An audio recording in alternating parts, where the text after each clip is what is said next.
Earth's atmosphere is composed primarily of nitrogen and oxygen gas. Both of these, along with other gases in the atmosphere, are important to the chemical reactions that occur within organisms that allow them to live.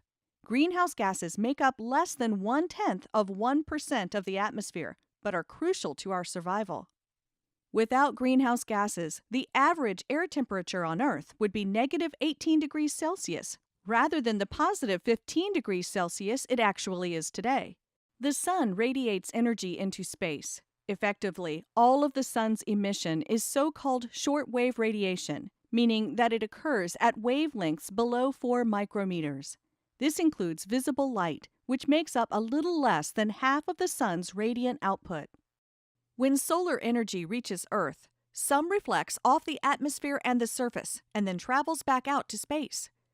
About 70% of the incoming energy is absorbed by the atmosphere and the surface, which are warmed and thereby radiate the energy out as long-wave radiation.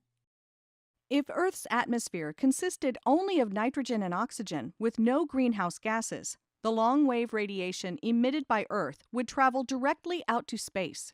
Earth would reach equilibrium at a frigid surface air temperature of around negative 18 degrees Celsius.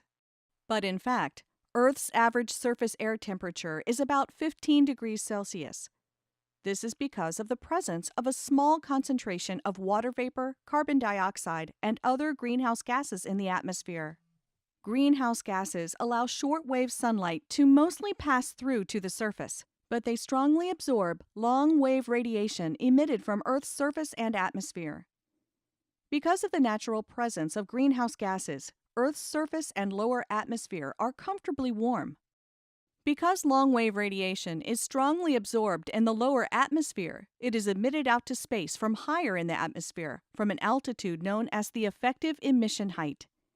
When the air at the effective emission height is at negative 15 degrees Celsius, Earth emits the same amount of energy that it absorbs. It is in equilibrium. However, if greenhouse gases are added to the atmosphere is suddenly able to absorb more long-wave radiation. The effective emission height rises to a higher, colder altitude. The atmosphere no longer emits as much energy as it absorbs. The atmosphere warms and surface air temperature increases. It continues to warm until the temperature at the new effective emission height reaches negative 15 degrees. At this point, the amount of solar energy reaching Earth is once again balanced by the amount of energy reflected and radiated back out into space. The planet has reached a new equilibrium temperature.